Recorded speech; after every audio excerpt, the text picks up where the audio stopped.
मित्रांनो नमस्कार. माझ्या मॉडर्न गोट फार्मिंग चॅनलमध्ये मी आपले मनापासून स्वागत करतो आहे. मित्रांनो, चॅनलवर माझ्या जर फर्स्ट टाईम असेल तर चॅनलला सबस्क्राईब करा आणि जे ऑलरेडी माझ्या चॅनलचे सबस्क्रायबर आहेत त्यांनी माझ्या चॅनलची माहिती आपल्या मित्रांना किंवा शेळी पालकांना द्या. सर नमस्कार. आज सरांचा आपण परिचय करून घेऊया. सर आपलं पूर्ण नाव? केशव पांडुरंग कदम, राहणार चिंचवड. तर सरांनी आपला छोटासा परिचय दिलेला आहे. सर आपलं वय? वय 52. बरं. सरांच्याकडे मित्रांनो आज मी या चॅनलवर सरांची मुलाखत घेतो आहे, कारण एक विशेष असंच आहे, कारण त्यांच्या ऑन द वे होतो तर त्याने गोठा म्हणतो आपण, मग शेळ्यांसाठी गोठा असू देईल, जनावरांसाठी गोठा असू देईल किंवा कुठल्याही पशुपालनासाठी कुठलाही गोठा असू देईल, तर गोट्याला खूप मित्रांनो कन्स्ट्रक्शनला खूप महत्त्व आहे. गोठा जर उत्कृष्ट असेल किंवा गोट्याचं जर स्ट्रक्चर चांगलं असेल तर जनावरे चांगले धुष्टपुष्ट राहतात किंवा आपल्याला त्यांच्याकडून जे काही घ्यायचं आहे ते चांगल्या प्रकारे उपलब्धता येते. तर सर मला एक असा परिचय करून द्या की तुम्ही तुमच्या ह्या शेळीपालनाच्या म्हणजे शेळीपालन असू देईल किंवा वरापालन असू देईल किंवा वेगळे असू देईल, तर संकल्पना अशी आहे की गोठा तुम्ही बनवताना कुठल्या गोष्टी तुम्ही अशा लक्षात ठेवल्या की बाबा ह्या महत्त्वाच्या गोष्टी आहेत आणि त्या आपण चांगल्या प्रकारे व्यवस्थित जर गोठ्यावर केल्या तर ते आपल्याला फायद्याचं होईल. गोठा कसा आपण आत ऊन सूर्यप्रकाश आत गोठ्यात पडला पाहिजे. बरोबर. गोठा आणि त्यामुळं आम्ही असा गोठा बांधलाय की आपल्याला आत ऊन आलं पाहिजे, बरोबर. जनावरांच्या अंगावर ऊन पडलं पाहिजे. बरं. त्यामुळं असा आम्ही उत्तर आणि दक्षिणेला धरलेला. बरोबर. सरांचं मित्रांनो पहिला पॉईंट असा आहे की हवा खेळती राहिली पाहिजे आणि सकाळचं कोवळं ऊन आत आलं पाहिजे. हा बेसिक गोष्टी आहेत आणि त्यांनी दिशा पण सांगितली, दिशाचं शेड कसं असलं पाहिजे. आता सर दुसरा प्रश्न असा येतो की शेड करताना शेडचं बजेट साधारणतः किती ठेवलं पाहिजे, कशा पद्धतीनं असलं पाहिजे बजेट? बजेट म्हणजे कसं आहे, आपल्या ह्याच्यावर येते नाही, आपलं शेड किती मोठा आहे त्याच्या ह्याच्यावर राहते. म्हणजे आपल्याला कमीत कमी खर्च व्हावं हे एवढंच बघत राहायचं आपण. म्हणजे आपल्याकडे जनावर किती आहेत? जनावर आपली 8 आहेत. हां, म्हणजे मला म्हणायचं आहे की जनावरांना धरून आपण गोठ्याचं व्यवस्थापन केलं पाहिजे. आता 10-11 जनावरांचा गोठा केला आहे. हो, त्यात आपण कसं इकडे खोली एक बांधलेली आहे. बरोबर. त्यामुळं यात खाद्य वगैरे ठेवण्यासाठी केलेला आहे. हां हां. तर मित्रांनो ही एक बसण्या उठण्याची किंवा विश्रांती, जनावर आम्ही भरायला काही खाद्य वगैरे किंवा बऱ्याच गोष्टीचा वापर करता येतो. तर ही मित्रांनो एक अशी 10 बाय 10ची खोली बनवलेली आहे. सर आता प्रश्न आता असा मला सांगा, जे काही शेडला मटेरियल लागतं तर मटेरियल असं म्हणजे कोणतं असं मटेरियल तुम्ही धरलेलं आहे की बाबा ही बेसिक गोष्ट आहे, लाईक तुम्ही म्हणला की शेड आहे, पत्रा लोखंड आहे जे की नाही आपण शेड हिवीज वापरलेला आहे. बरोबर. मित्रांनो काय बचत करायचं आहे हे खालीच केलंय, वरती काय जास्त बचत करायला बघितलं नाही. का तर वरलं एकदम जर खराब झालं, लई दिवस झालं नसलं तर काय करणार ते हलकं घेऊन. त्यामुळं आम्ही ओपन असल्यामुळे वारं बिरं येणार, त्यामुळे इथं. तर मित्रांनो त्यांनी शीट बसवलेली आहे आणि RCC शीट म्हणतो आपण, आणि अँगल बसवले आहेत. खूप चांगल्या प्रकारे छत केलेलं आहे आणि गिलाव पण चांगला आहे आणि बांधकाम पण मजबूत आहे मित्रांनो. आणि सरांच्याकडनं आपण गव्हाणीविषयी थोडं महत्त्व घेऊया, कारण कुठल्याही जनावरांच्या व्यवसायामध्ये गव्हाणीला मित्रांनो खूप महत्त्व आहे आणि सरांनी अतिशय चांगल्या प्रकारे गव्हाण केलेली आहे आणि आपण गव्हाणीचं मी थोडं तुम्हाला दाखवतो बघा. तर अशा पद्धतीने गव्हाण बनवलेली आहे. सर थोडं तुमच्याकडून मला गव्हाणीविषयी सांगा की जे काही शेळी पालन करतायत किंवा जनावरं पाळतायत तर त्यांनी गव्हाण कशी ठेवली पाहिजे? जनावरांसाठी म्हटलं तर ह्या पद्धतीनं पलीकडनं जाऊन आपलं वैरण टाकायसाठी 2-2.5 फुटाचा बोर ठेवावा लागतो. बरोबर. तर मित्रांनो मी ह्या शेडवर एक नवीन संकल्पना लक्षात आली मला की त्यांनी थोडंसं वॉलला म्हणजे भिंतीच्या साईडला थोडंसं त्यांनी जागा सोडल्या, समोरच्या बाजूला थोडा 2 फूट जागा सोडल्या मी. बरोबर. 2 फूट गव्हाण धरले. हां. तर मित्रांनो फुटणं वैरण टाकायला जनावरांच्या मागणं जाऊन काय करायचं नाही आपण. हां. तर त्यांचं म्हणणं बरोबर आहे मित्रांनो की अगदी बकेटमध्ये आपण कडबाकुटी घेऊन व्यवस्थित गव्हाणीमध्ये टाकता येतील असं त्यांनी सांगितले. साईज 2 बाय 2 फूट हाईटला असेल अशा पद्धतीनं बांधलेलं आहे आणि खूप चांगल्या प्रकारे गव्हाणी त्यांनी केलेली आहे. स्वच्छ धुता येतं, खाता येतं आणि सर्व गोष्टी करता येतात. आता सर आपण शेडच्या बद्दल आपण बोलतो सर. तर शेडला बांधताना आपण ज्या गोष्टी सांगितल्या की बाबा अशा पद्धतीनं आहे, आता शेडची स्वच्छता कशा पद्धतीने असली पाहिजे, स्वच्छतेला किती महत्त्व दिलं पाहिजे? स्वच्छता हे पाहिजे का तर ते पाणी जाण्याचं पण हे म्हणा, पाणी बाहेर घालून धूळ पायात पाणी साठवू नये. बरोबर. किंवा कोबा व्यवस्थित करून घेणे हेच महत्व. तर मित्रांनो कोब्याला सुद्धा खूप महत्त्व आहे. कोबा पाहिजे कोब्याला व्यवस्थित. बरोबर.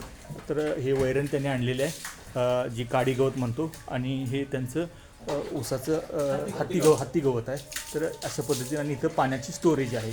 तर ते धुण्यासाठी किंवा गोटा स्वच्छ करायला करण्या आता सुरुवात आहे ही. बरं आता म्हणजे आता बांधून किती एक 15 दिवस झाले, मग काल परवा आणल्या जनावर एकदा आम्ही. हो चांगला आहे सर. अतिशय चांगल्या प्रकारे तुमच्याकडनं आपल्या शेतकरी बांधवांना माहिती देतो. मित्रांनो, कोणीतरी माहिती दिल्यामुळं आपल्याला फायदा होतो की आपल्या चुका करणार असतो त्याला कळतं की बाबा हे अशा पद्धतीनं. आणि मित्रांनो, खूप चांगल्या प्रकारे त्यांनी मला अनेक आवडलं की त्यांनी एकच दरवाजा न ठेवता दुसरा एक दरवाजा ठेवलेला आहे. म्हणजे त्याचं लॉजिक काय सर, तो दरवाजा ते ठेवण्याचं? जनावर आत येणे बाहेर येणे म्हणा, उद्या मुक्त गोठा आपण पुढे केलो तरी बाहेर सोडू शकतो ना त्यातनं. हां, तर मित्रांनो, मुक्त संचार पद्धत आपल्या ऑलरेडी आहे. म्हणजे जनावरांना थोडंसं पाय मोकळे व्हावं किंवा ऊन सूर्यप्रकाशात राहावं म्हणून आपण मुक्त गोठ्यासाठी त्यांनी त्या साईडने ठेवलेलं आहे. आता सर प्रश्न राहतो की खर्च किती ठेवला पाहिजे साधारण? म्हणजे गोठा बांधताना कुठल्याही जनावरांना किती साधारण बजेट ठेवलं पाहिजे? असं साधारणतः जनावर ठीक आहे, पण एक नवीन शेळीपालक किंवा कुणी नवीन उतरताना कशा पद्धतीने एक बजेट ठेवलं पाहिजे? थोड्या टप्प्याटप्प्यानं थोडी भरावं जनावर. बरोबर. आता आमच्या होती घरचे एक 3-4 होते, काल एक 2 आणल्यात. असं कसं थोडं आपल्याकडे बजेट येईल तसं भरत चालू आहे. बरोबर. एकदमच कर्ज काढून हे करून हे करणं नका. हां, तर मित्रांनो, ह्या एक गोष्टी आपल्याला सांगायच्या आहेत की कोणत्याही व्यवसायामध्ये सुरुवात करताना स्टेप बाय करायला लागतं. बरेच जण हेवी बजेट घालतात. मी मागच्या बऱ्याच व्हिडिओमध्ये सांगतो की लोक खूप बजेट घालतात आणि व्यवस्थित करत नाहीत आणि मग व्यवसाय तोट्यात आहे असं म्हणतात. तर तसं नसतं. प्रत्येक स्टेप ही महत्त्वाची असते आणि त्या दृष्टीनं करायला पाहिजे.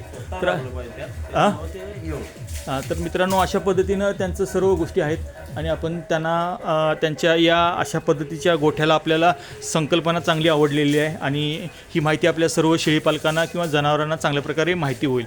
आणि कोबा पण त्यांनी केलेला आहे. सर, फरशी बसवणं, कोब्याच्या टाईपमध्ये फरशी बसवणं गरजेचं आहे का? फरशी नाही, फरशीमुळे जनावर काय होते, पाय घसरतात त्यामुळं. हां, म्हणून कोबा केलाय. त्यानंतर आता आम्ही ह्याच्यावर मॅच टाकणार आहे. बरं. स्टेप बाय स्टेप चालला की काय आम्ही हे करणार आहे. आता आहे ते 4 मॅच तर ते बसवणार टाकलेच नाही ना.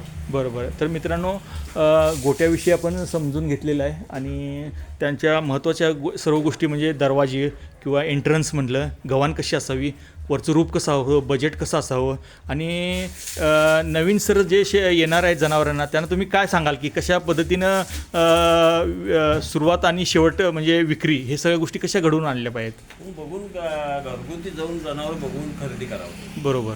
एवढंच करा. आता आपल्याला बजेट कमी बजेटमध्ये बसवायचं असेल तर घरगुती जनावर जाऊन घेणे शेतकऱ्यापासून. हां, तर मित्रांनो, हे पण महत्त्वाचं आहे की आपल्याला माहिती असलेल्या ठिकाणी जाऊन आपण जनावरं खरेदी केली पाहिजेत जेणेकरून आपलं किंवा खात्रीने घ्यावं. बरोबर, हा शब्द एक महत्त्वाचा आहे. सर्व गोष्टी खात्रीने मिळतील अशा पद्धतीने घेतलं पाहिजेत. सर, आता सर्व गोष्टी आहेत तो तुम्ही ह्या व्यवसायामध्ये यापूर्वीपासून आलात की आता नवीनच उतरलं आहे? पूर्वीपासून आमच्या घरात एक कायम 4-5 जनावरं होती. बरं. आता कसं केलं, जरा वाढवायचं म्हणून एक 10-11 जनावरांचा गोठा बांधला आहे. बरोबर. तर मित्रांनो, ह्या चॅनलवर आपल्याला शेडविषयी महत्त्वाचं जाणून घ्यायचं होतं की शेड कशा पद्धतीनं असलं पाहिजे. तर त्यांनी चेन लिंक पुढे घेतलेली आहे हवा खेळती येण्यासाठी आणि RCC पिलर घेतलेत. मटेरियल मी सांगतो तुम्हाला. बसण्यासाठी त्यांनी रूम केलेली आहे आणि हा स्पेसर, ह्या स्पेसची साधारणतः साईज किती असेल एक अंदाज? 15 बाय 50 लांबीला 50 आहे आणि रुंदीला 15 फूट आहे.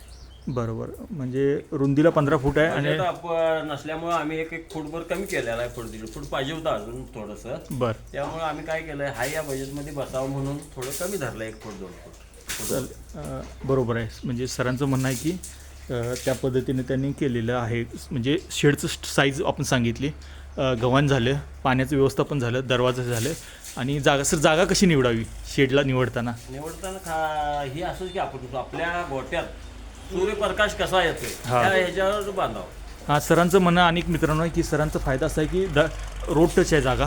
म्हणजे आपल्याला ट्रान्सपोर्टला पण बरं पडेल. ट्रॅक्टर जाताना दिसतं आपल्याला अगदी रोडला एक साधारण 10 फूट सोडून आहे.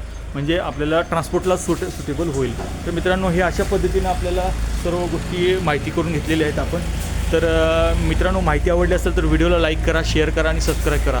मित्रांनो, सरांचा आपल्या चॅनलवर तर सर आभारी आहे आणि तुमची ही माहिती म्हणजे चांगल्या शेळीपालकांना किंवा जनावर व्यवस्थापन किंवा जे व्यवसाय करणार आहेत त्यांना ह्या व्हिडिओची माहिती उपयोगात होईल ही मी आशा करतो आणि हा मी व्हिडिओ संपवतो. मित्रांनो, व्हिडिओला तुमचं प्रेम व्यक्त करण्यासाठी माझ्या व्हिडिओला लाईक करा, शेअर करा, सबस्क्राईब करा आणि मित्रांनो, सरांच्या वाटचालीसाठी आपल्या चॅनलमार्फत सरांना शुभेच्छा देऊया. धन्यवाद सर.